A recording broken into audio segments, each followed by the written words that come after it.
Puji Tuhan, hari ini kita bersama-sama berkumpul dan berbakti kepada Tuhan. Mari kita masuk di dalam doa. Tuhan, terima kasih untuk semua berkat yang telah kami terima, karunia yang tidak terhitungkan. Tuhan telah berikan kepada kami, anak-anak-Mu, yang terpanggil dan berbakti bersama-sama untuk menyembah Tuhan, memuji Tuhan, merayakan hari yang ditetapkan oleh Tuhan. Kami mohon kiranya Tuhan hadir di tengah-tengah kami dan bersabda kepada kami. Semoga kami menikmati pesertaan Tuhan di dalam Kristus Yesus. Kami mohon kiranya Tuhan hadir di tengah-tengah kami dan bersabda kepada kami. Karena firman Tuhan itulah satu penghiburan yang terbesar bagi kami anak-anak Tuhan. Kami mohon Tuhan hadir di tengah-tengah kami dan berbicara kepada kami. Kami serahkan kesemuaan ini dalam tangan Tuhan.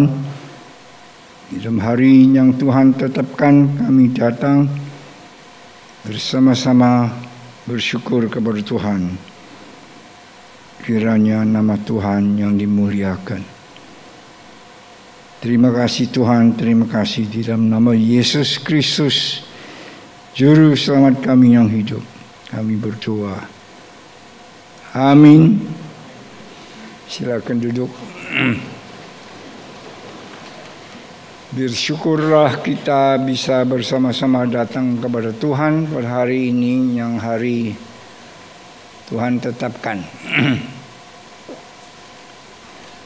Di dalam kebaktian ini saya harap biarlah kita dengan hati yang tenang dan bersuka cita bersama-sama untuk beribadah kepada Tuhan. Mari kita baca Alkitab bersama-sama yang terdapat di dalam Injil Lukas pasal ke-18 mulai dengan ayat ke-9 dan terus menerus kita baca sampai dengan ayat ke-14.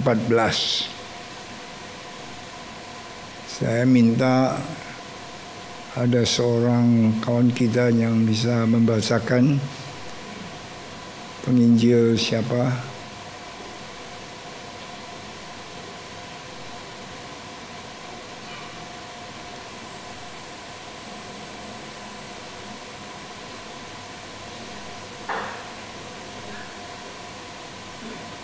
Ya, yang keras ya.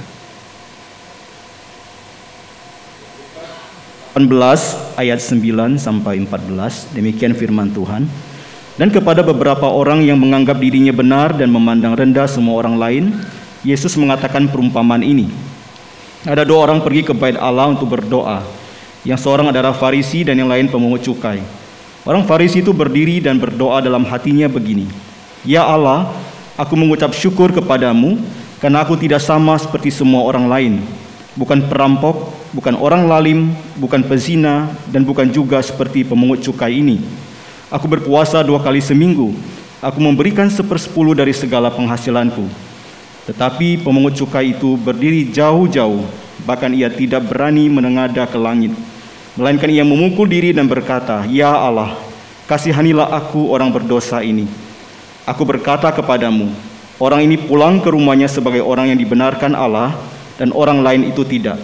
Sebab barang siapa meninggikan diri, ia akan direndahkan, dan barang siapa merendahkan diri, ia akan ditinggikan. Terima kasih. Sekianlah pembacaan Alkitab. Pagi hari ini saya diminta untuk khotbah berdasarkan akan perikop ini yang menuturkan kelakuan kehidupan seorang yang diperkenan oleh Tuhan atau seorang yang tidak diperkenan oleh Tuhan. Memang kehidupan kita berada dalam dunia ini, kita mencari perkenanan orang lain.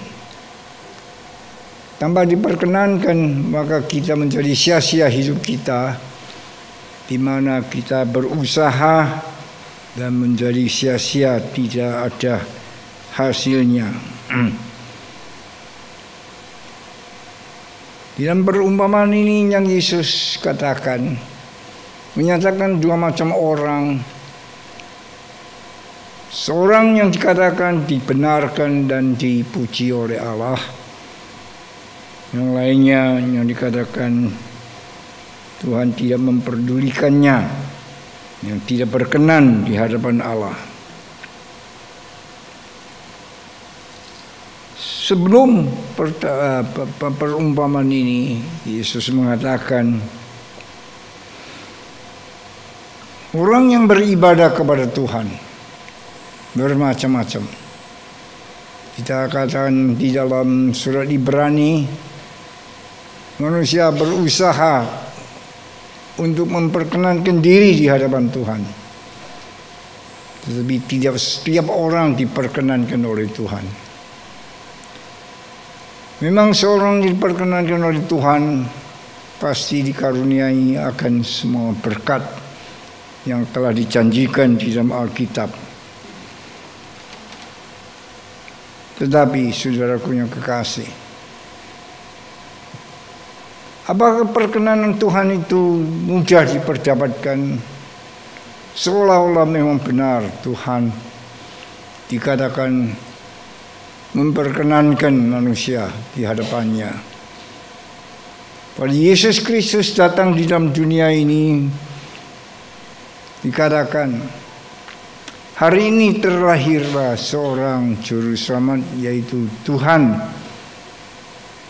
kita. Pada Yesus datang bukan karena kita diperkenankan maka Yesus datang, tetapi karena Tuhan memperkenankan kita dulu dan dikirimnya anaknya untuk kita. Kita tidak bekerja, tidak berusaha, kita tidak mengenal Allah, dan kita tidak tahu bagaimana mencari Allah. Tetapi Allah memperkenankan diri kepada kita. Itulah saudaraku yang kekasih. Maka demikianlah Allah mengasihi dunia dan dikaruniakan akan anaknya yang tunggal, supaya barang siapa yang percaya kepada Dia tidak akan binasa, melainkan memperoleh hidup yang kekal. Perkenan Allah adalah suatu syarat pertama dari keselamatan yang disediakan oleh Tuhan sendiri. Bukan karena usaha kita, tetapi karena perkenanan Dia. Dan hal itulah saudaraku yang kekasih, kita mengetahui kebenaran. Sebenarnya manusia tidak mungkin memperkenankan diri kepada Allah. Kita bisa berusaha, kita bisa memperlakukan diri, melayakkan diri, tetapi tidak seorang pun yang layak diterima oleh Tuhan. Bersyukurlah karena Allah yang memperkenankan kita dahulu. Maka disitulah ada pengharapan bagi manusia. Oleh itu, saudaraku yang kekasih, dikatakan di dalam perikop ini,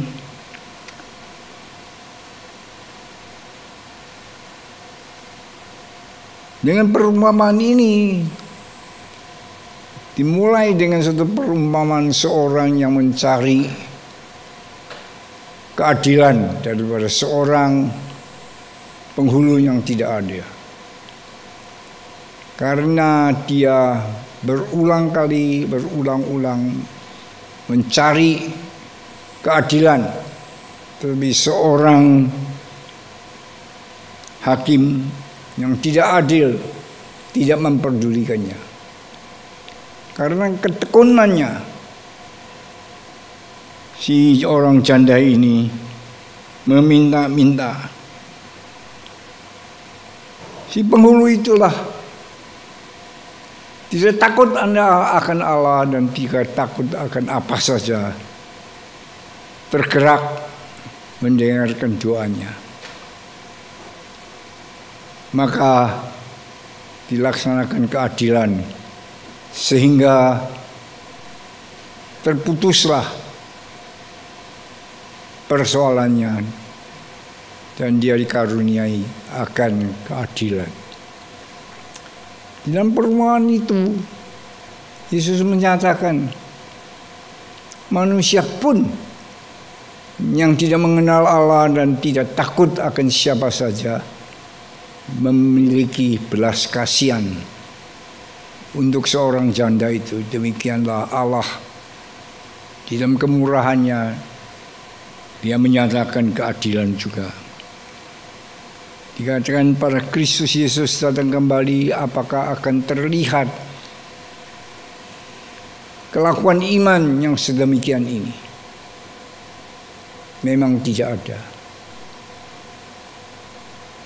Menurut peraturan Allah, tidak seorang pun yang layak untuk memperoleh kebaikan daripada Tuhan.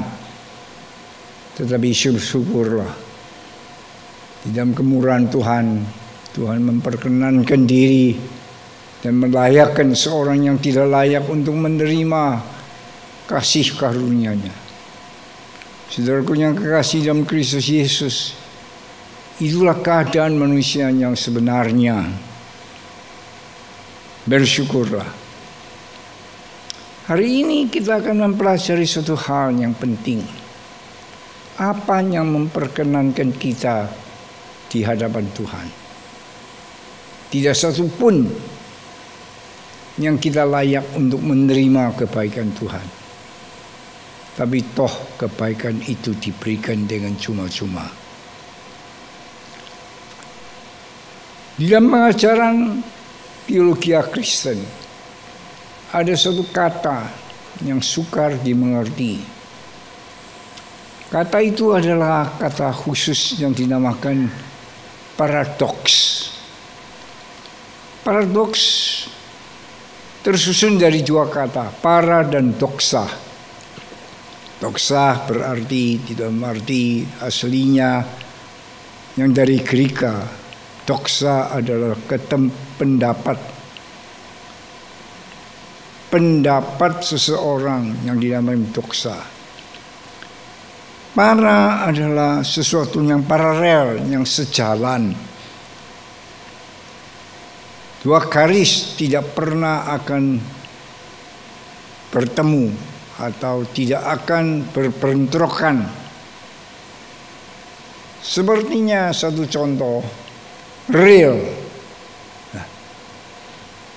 kereta api, dua garis yang sejalan, seolah-olah pada jarak jauhnya akan bertemu atau berbentrokan. Tetapi kalau kamu lihat dengan dekat, dengan teliti, tidak akan bertemu. Itu artinya paradoksa atau paradoks. Pendapat yang sejalan yang tidak pernah akan berbentrokan. Seolah-olah lurus, paralel. Tetapi dalam pikiran, kalau kita tidak memikirkan dengan jelas, kita berpendapat bahwa mereka adalah berbentrokan. Demikian juga di dalam kehidupan kita sehari-hari, khususnya di dalam iman kepercayaan seseorang. Kelakuan Allah, perbuatan Allah, banyak paradoksnya. Seolah berbentrokan di mana kita tidak bisa mengerti atau salah mengerti. Tetapi kalau kita pikirkan kembali, kita akan menemukan suatu kebenaran yaitu pekerjaan Allah, perbuatan Allah tidak ada satu yang berbentrokan, seolah-olah selalu tidak bisa dimengerti, tetapi bisa dinikmati.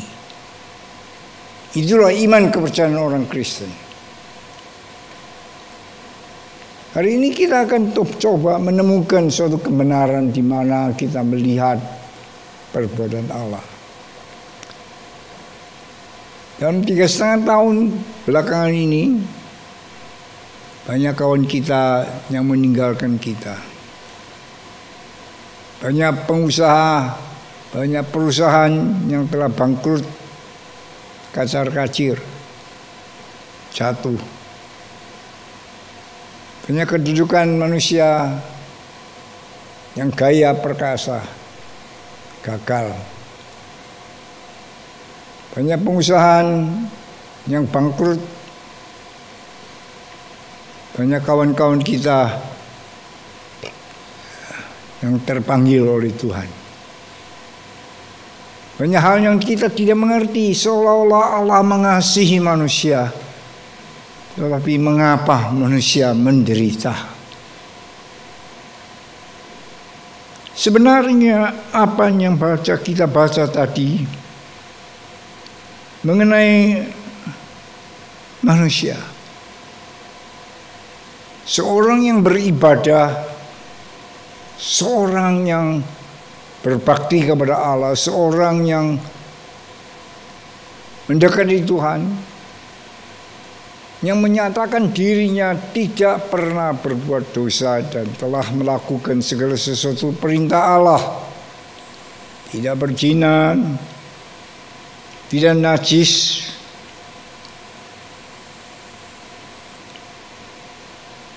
selalu memberi persembahan, melakukan sesuatu yang beriman, tidak seperti seorang pemungut cukai, seorang penipu, pembohong, seorang yang memeras orang lain.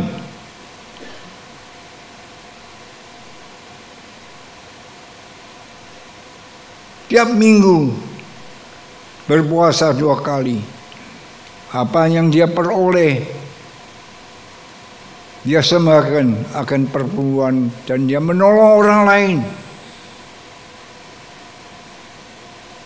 Dikatakan bahwa tidak seperti seorang pemungut cukai yang licik, yang tidak ada keterbukaan di dalam kehidupannya, tidak adil. Tapi dikatakan oleh Tuhan, orang itu seolah-olah benar, baik, terpuji, tetapi ditolak oleh Allah. Seorang yang sombong, saudaraku yang kekasih, itulah keadaan manusia yang diperkenan oleh manusia, tetapi ditolak oleh Tuhan. Yang dimuliakan oleh manusia, tapi terlihat sebagai seorang yang terhina di hadapan Allah. Saudaraku yang kekasih, seolah-olah tidak masuk akal apa yang kita alami. Banyak yang tidak masuk akal. Seorang teraniaya sama sekali, ajalnya adalah sama, ditolak oleh manusia dan ditolak oleh Allah. Kita tidak bisa mengerti. Tetapi bersyukurlah saudaranya kekasih, bahwa Tuhan yang melihat akan isi hati manusia. Dikatakan di dalam 1 Samuel, Allah tidak seperti manusia. Manusia melihat rupanya, melihat fenomena. Allah tidak menilai seseorang dengan parasnya, rupanya, tampannya. Allah melihat akan hati. Memang banyak kawan-kawan yang merasa ketidakrataan, hal tidak adil, banyak hal yang tidak bisa dimengerti, tapi terjadi. Syukurlah saudaraku yang kekasih, ada seorang yang menilai, yang berlainan dengan manusia. Allah itulah yang menilai keadaan yang sungguh. Seorang yang dikatakan oleh Alkitab, yang kaya di hadapan manusia, tapi miskin di hadapan Allah. Seorang yang pandai di hadapan manusia, tetapi bodoh yang dinilai oleh Allah. Paradoks, sesuatu yang sama sekali bertentangan dengan pendapat Allah bagi manusia yang tidak bisa dimengerti. Tetapi Allah yang menilai, Allah yang mengetahui, Allah yang beri hadiah dan yang memberi hukuman. Paradoksa, tapi bersyukurlah, di dalam paradoksa itu adalah kebenaran, ada suatu kesungguhan, ada sesuatu yang tidak bisa dibantah. Itulah saudaraku yang kekasih,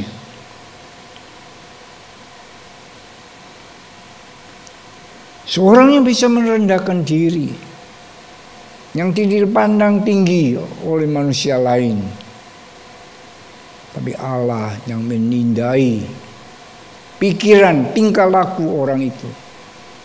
Itu yang diterima dan dipuji oleh Allah. Di dalam kepercayaan orang Kristen, paradoksa itu adalah suatu kebenaran, kesungguhan, sesuatu yang kepastian. Bukan saja dinilai oleh Allah, dihakimi oleh Allah, pun juga dihadiahi oleh Allah sendiri. Bersyukurlah sebagai anak-anak Tuhan yang memiliki penilaian yang lain dengan yang lain, karena yang ditinggikan oleh Tuhan itu yang benar, yang sesungguhnya, yang dihargai oleh Tuhan. Orang Kristen, anak-anak Tuhan, memiliki penilaian yang lebih baru, yang lebih indah, lebih baik, karena penilaian itu adalah penilaian yang sungguh-sungguh. Banyak orang tidak mengerti di hadapan Tuhan, kau adalah seorang yang indah, yang dihargai oleh Tuhan, yang akan dipakai oleh Tuhan, yang bersinar cemerlang. Karena kebenaran yang dijalankan oleh manusia, itulah yang sungguh-sungguh bernilai. Di dalam kehidupan sehari-hari yang kita alami itu, jangan lupa kita harus selalu ingat, di sana Allah yang menilai, Allah yang menghadiahi, Allah yang mengingat, dan Allah yang menindai akan perbuatan manusia.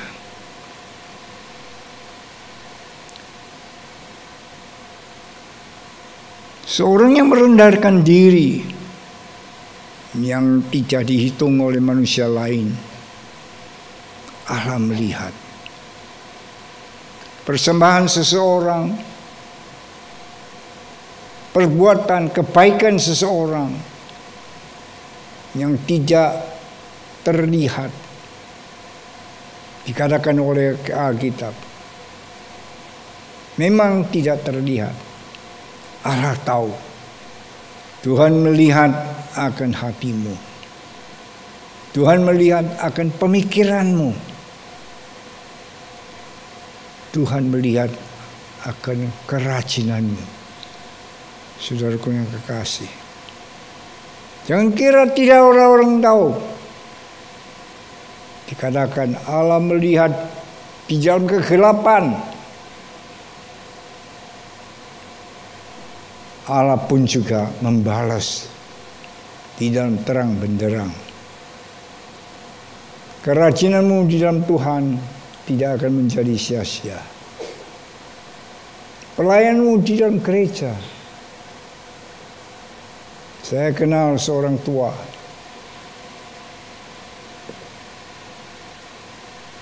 Gereja kebaktian jam 10. Jam 9 dia sudah datang di gereja. Semua kursi diperiksa, digoyang-goyangi, mendengar ada suara nyuk. Dia bawa satu palu dengan paku. Dia mengkukuhkan akan kursi-kursi itu. Saya tanya, saya masih kecil pada saat itu.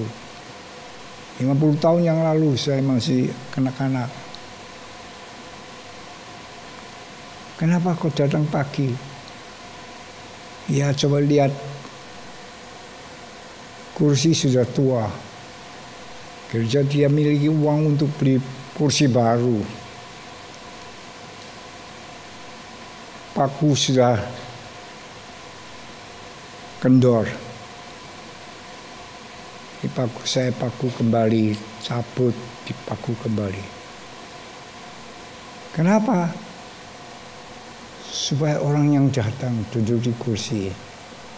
Jangan nanti kalau berdiri sobek, roknya itu sobek. Kapok lain kali nggak mau datang lagi dia. Pelayanan yang tidak pernah diindahi oleh orang lain. Tetapi Tuhan tahu. Tuhan memeriksa semua pelayanan dan pekerjaan orang tua ini. Memberi kesan mendalam sekali di dalam pemikiran saya. Mengapa? Tidak orang yang peduli. Tapi orang tua ini memperdulikannya. Satu hal yang kecil sekali. Tapi dipentingkan oleh seorang tua ini. Setiap orang yang datang ke gereja tidak ada celahan sama sekali. Saudaraku yang kekasih dalam Kristus Yesus. Adakah perbuatanmu, kelakuanmu menolong dan bawa berkat kepada orang lain? Jangan sampai ada kata-katamu, kelakuanmu menjadi celahan orang lain. Seorang yang datang ke gereja, di tengah-tengah pujiannya, di tengah-tengah bersyukur, jangan ada sesuatu yang dipakai oleh iblis sehingga yang dikatakan di dalam pengetahuan mengenai manajemen yang dinamakan satu lalat membuat satu gentong susu menjadi tidak ada gunanya sama sekali. Satu tetes air yang kotor jatuh di atas satu gentong susu yang baik. Akhirnya jadi apa? Bukan satu gentong susu dengan satu tetes air kotor, tetapi menjadi satu gentong susu yang kotor, yang tidak bisa dinikmati. Itulah saudaraku yang kekasih. A drop of soil waters akan merusak satu gentong susu yang baik. Biarlah apa yang kita lakukan, kelakuan kita diketahui oleh Tuhan. Memang Dia tahu dan diperhatikan oleh Tuhan. Disitulah Tuhan mengingat dan Tuhan memberkati. Saudaraku yang kekasih dalam Kristus Yesus, itulah kebajikan seseorang yang dinilai oleh Tuhan dan yang dipakai oleh Tuhan untuk kemuliaan Tuhan dan untuk kemuliaan keluarga Tuhan. Setiap anak-anak Tuhan, dia harus mengingat bahwa paradoksa hal yang kecil akan membawakan makna yang besar. Sesuatu kejahatan yang kecil, dikatakan di dalam pepatah Chinese, dikatakan demikian, jangan menganggap kebajikan yang kecil kau tidak melakukannya. Jangan menganggap sesuatu kejahatan yang kecil tidak apa kau lakukan. COVID, suatu peracunan kecil akan membunuh begitu banyak orang. Demikian juga saudaraku yang kekasih. Paradoksa yang tidak artinya sama sekali akan membawa kecelakaan, suatu kebajikan akan juga membawa kebajikan yang terbaik untuk umat manusia. Itulah saudaraku yang kekasih. Berita untuk hari ini, biarlah anak-anak Tuhan selalu ingat. Apanya harus kita ingat? Sesuatu yang kecil akan dipakai oleh Tuhan. Usia muda sekali, saya banyak mendengar cerita-cerita mengenai Holland yang dinamakan Nederland, tanah di bawah air. Di Holland banyak dam-damnya karena mereka mereklaim laut. Mereka wilayah tanahnya kecil sekali. Sepertiga daripada negara Holland berada di bawah laut. Kalau tidak ada damnya, maka mereka akan terbanjir semuanya. Melihat semua penduduk Nederland dianjurkan, kalau kamu melihat ada satu dam yang mulai bocor, air telah meresap, harus beritahu supaya kamu tutup kebocorannya itu pada saatnya, momentum yang penting. Jangan ditinggalkan saja.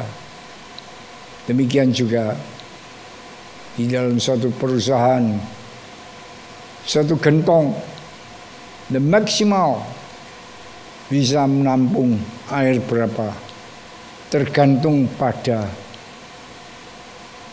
dinding itu berapa tinggi, berapa pendek dinding itu. Itu yang menetapkan penampungan air.